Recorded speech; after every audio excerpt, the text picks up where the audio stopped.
What's up, my know-it-alls? Well, it's time for that season finale we've been waiting for. That sweet, sweet Star Trek Strange New Worlds Season 2 finale. Hegemony. So, Hegemony? I don't know. Whatever. Anyway, man, I tell you what, they did the thing. We'll get into it. It's one of those things you're like, ugh. Anybody who's a Star Trek fan will tell you the one thing that we remember the most that we absolutely hated was it to be continued. So I'm not even going to bury that lead. There's definitely a cliffhanger here, but let's get to that cliffhanger because that's the exciting part.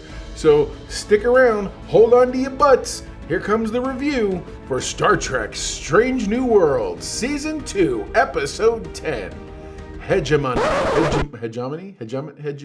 You get the idea. Go on.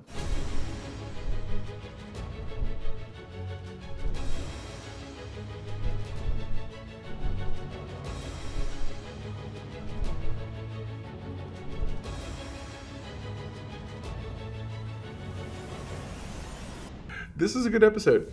Oh yeah, this is a good. So on the heels of last season, when we got the Equality of Mercy, which was the sort of time travel retelling of the of an Errand of Mercy episode, where the episode where the Enterprise faced the Romulans, but then done through Chris Pike's perspective. And it's one of those things where they had a high bar to hit, and I believe they did. So let's get into it. The episode starts with Captain Batali giving her captain's log. Now, we knew absolutely last episode, the minute we got her name, Mrs. Know-It-All literally says, what? Her name's Marie? That's it. She's done. I was like, what? And she goes, yeah. Oh, yeah, she's dying this next episode. I was like, oh, my God. Especially because she got a Priority 1 mission. So this is the Priority 1 mission. According to her captain's log, they're outside the Federation space. There's particularly at a Federation colony called Parnassus Beta. Now, the town has been made up to look very much like a Midwestern 20th century type town, and it's sort of giving them their own jumping off point or exploration point or whatever from that to whatever. They're going to be able to grow to their own whatever. The episode actually, but in the very beginning, there was this moment where you see the Cayuga after there's a sunspot thing or whatever happening, solar flares happening. Little did I know that's their version of Chekhov's gun. And so we get this brief shot where Chapel is doing some inoculations or doing some stuff. She's apparently hitched a ride on the Cayuga to her fellowship with Dr. Corby. So, yeah. Then you get as she beams back up to the Cayuga, and then you get this message from Pike, who is contacting Batal. He's like, oh, I miss you, whatever else. Literally, of course, I feel like this sort of is one of those moments where you're like, the writers set this up so much that it almost feels put on at this point. So we're like, oh, I guess we're supposed to be very cognizant of the fact that Pike has grown so much, and the reward for said growth is going to be, we're going to icebox your girlfriend. I don't know. I think as a writing implement or writing tool, I think there was a better way to do that. Now, mind you, you can always go with the fact that she's a Starfleet captain. She's very capable. And I agree to all those things. I just feel like using this as the motivation to get Pike and the Enterprise and everybody there even more hardcore motivated to do something feels whatever. So midway through the conversation with Pike, the signal gets lost. And once the signal gets lost, suddenly they start to realize nobody can communicate back up with the ship. A shuttle comes crashing down from space. They don't know what happened. And then poof, you see very Independence Day, this large alien ship, we now know it to be a Gorn ship, obviously, comes looming through the clouds, and there's shadow cast on everybody, and you're just like, oh.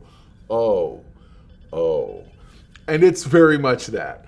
So you cut back to the Enterprise as Pike and them start to receive a distress signal. It's on a priority channel. They only barely manage to get it out, and it's Batal basically saying that they're under attack by the Gorn. So, of course, what happens? Pike kicks it in gear, and they haul butt and get there. On the way, Admiral April is concerned. He basically says, "Listen, you have to go. It's recon only. He doesn't want any actions that might instigate the Gorn into a battle footing. And he basically says, is there going to be a problem with this, Chris? And Chris turns around and he's like, nah, no problem at all. And all you can see in his face is, this man's out for blood, bro. He wants to ride in like a knight on a white knight on a white horse, and we'll keep up. So then the Enterprise arrives. They arrive on one side and they come swooping around and they find the remains of the Cayuga.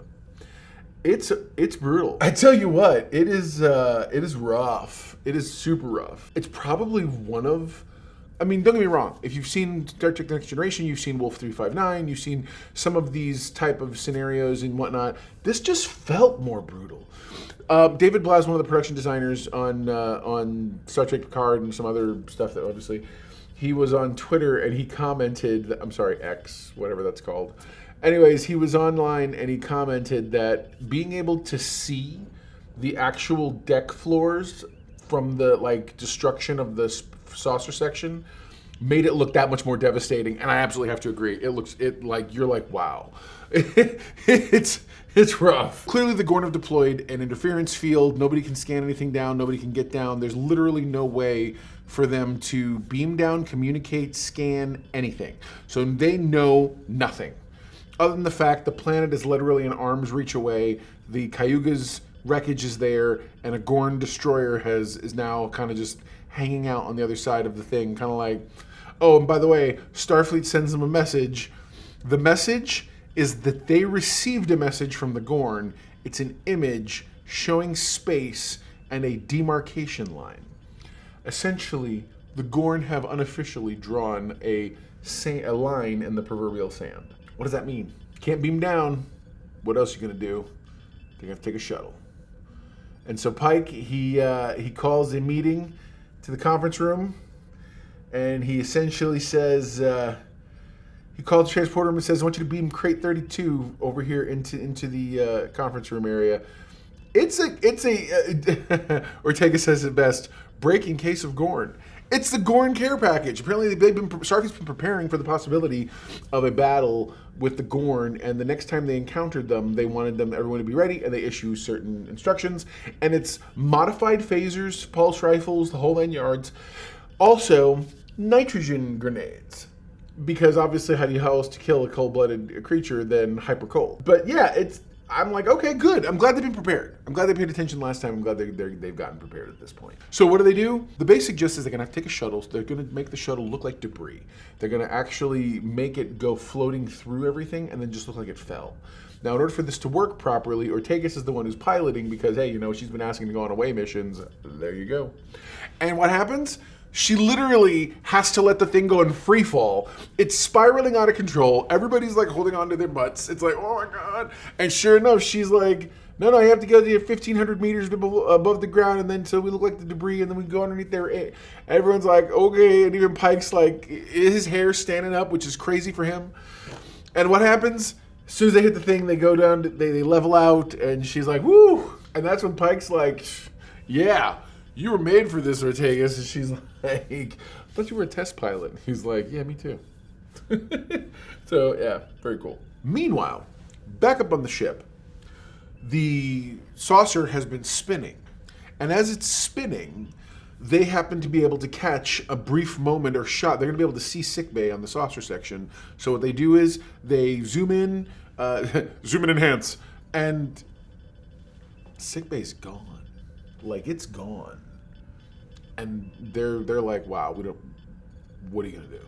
Arriving on the planet, the away team sees utter devastation in their way. Like, literally, it's almost it's stereotypically, like, you want to sit here and go, okay, obviously the daytime place was a real set somewhere, like a little mini town square you guys rented somewhere or whatever.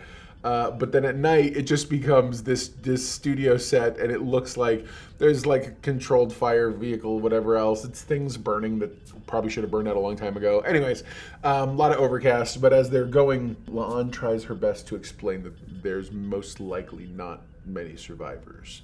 And that's the very first time there's a signal. Sam gets a signal on his tricorder. They hide. You see one of the Gorn kind of run through, and then a little bit later you see more of them coming. So what do? They immediately have to duck into a barber shop, and they hold up there for a little while in the hopes of being able to wait out whatever this little mini patrol is.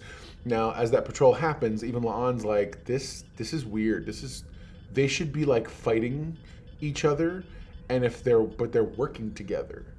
And just before that is when she points out they look hungry. The one that ran through, if it's hungry, that means ergo there's no more food. I don't know how to make that less gross. It's what it is, man. It's rough.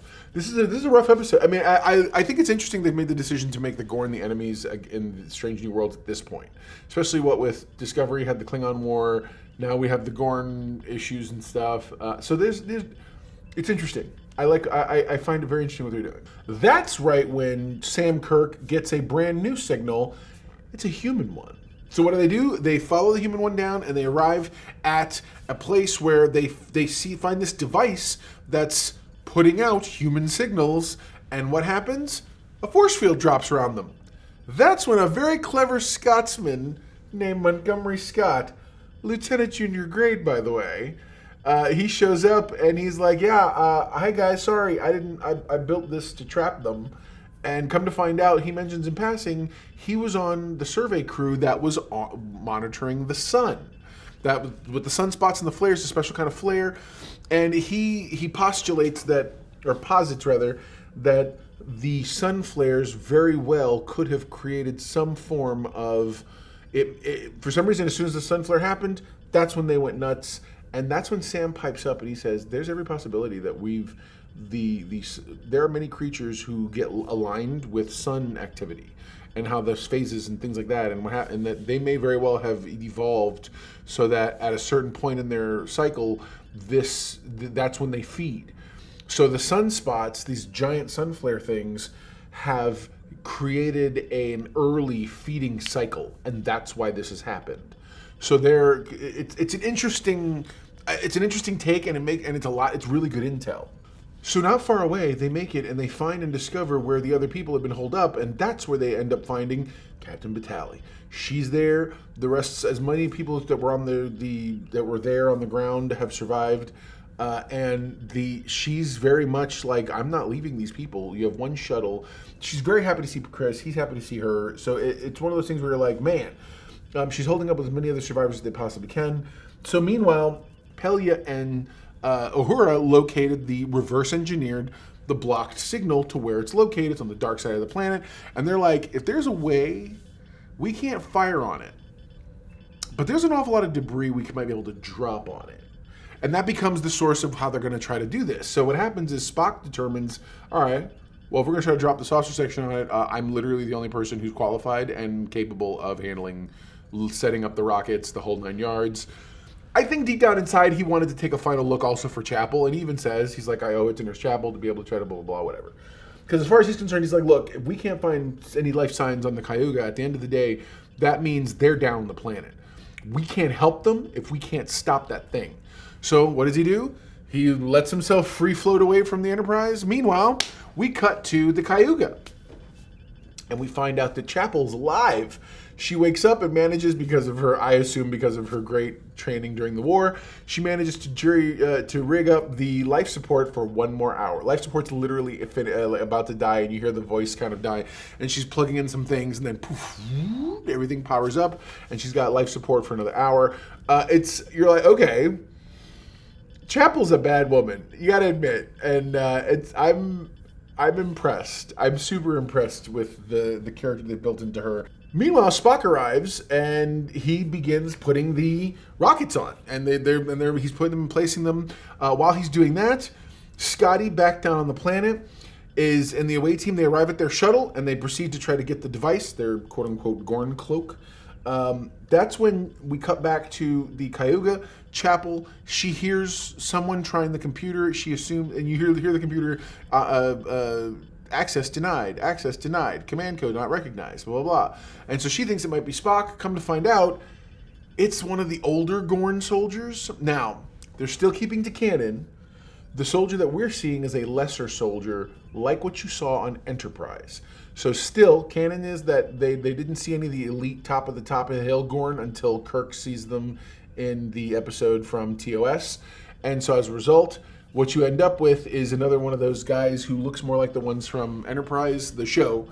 And so it's a little above the little guys. There's the little guys, there's these middle guys, and then there's the elite class, which are the higher upper class one. So then what happens is, and this Gorn is trying to hack into the computer system for whatever crazy reason. So Spock, Spock happens to be placing the last of the things when the Gorn officer attacks him. That's when Chapel walks onto the bridge, and she sees his phaser off of the cut. He tries to get it. There's a huge scuffle, and ultimately she ends up shooting the dude. He ends up stabbing him with the thing in the face, and his thing breaks, and it's glorious. It's a good victory, and they have a moment. And meanwhile, the entire ship, the rockets engage and begins to fall. They float out of the saucer section as it continues to go toward the planet, and as soon as it does, it flies straight down, crashes into the thing. Back at the shuttle, there was a moment where a Gorn was going to catch them, and she put herself in front of it, and it stopped and went away. Obviously, it wasn't a good sign, clearly, and you find that out. Just before the saucer section hits and knocks out the thing, Pike is talking to her, and she's like, her plan's basically, I'm going to take the shuttle, I'm going to crash it into that tower so that you guys can beat everybody else out. She wants to sacrifice herself. Pike's like, you got to give me a chance, man. You got to give me a chance to try to help and save you, and this and that. And she's like, oh, ever the optimist. But ultimately, the decision's taken out of their hands. As soon as that tower is gone, it's funny, the planet looks dark on a sensor. As soon as the thing is gone, it immediately lights up and is like, here we go, and everyone can see everything, and they're like, quick, start transporting people up. And they manage to get Spock and Chapel over because they immediately communicate. They get Pike and the rest of them up. They can't manage to get the rest of the colonists because apparently the Gorn ship has already done that.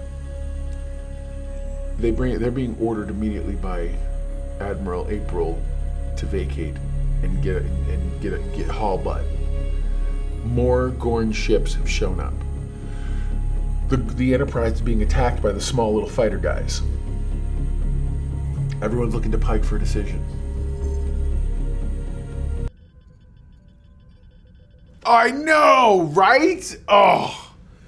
And again, you don't know the pain of dealing with To Be Continueds until you have lived through the Best of Both Worlds Part 1 and 2. From Star Trek The Next Generation. But this is coming in a close second, and I'm excited for it. So we know for a fact we're going to get... I love it. I can't wait for Season 3, which who knows with the various strikes going on when that's going to be. But yeah, man, at the end of the day, that's the deal. So there you go. Now you know, and if knowing is half the battle, you are halfway to being a know-it-all yourself. So what is the know-it-all index for this episode? I was pleasantly surprised. It's a part 1 of 2, clearly. But they did a really good job making me want to keep watching. So I'm going to give this a solid 9. This was a 9, and I'm happy with it. So yeah, man, comment below. Let me know your thoughts on how you thought the finale ended, the season, and what you're excited for coming up in Season 3. And yeah, man, we're gonna keep talking through some of this stuff and keeping going. I'm gonna do my best to keep the channel continuing to rock out new content, especially having to do with Star Trek as we move forward. I know that we're supposed to be getting Lower Decks supposedly soon, and I'm excited to see where they go with that as well, especially because as it's coming up. So yeah, man. Hey, love to hear what you guys thought of the episode. Love to talk more about some of this stuff. So yeah, we'll talk soon. Never forget, everyone loves a know-it-all.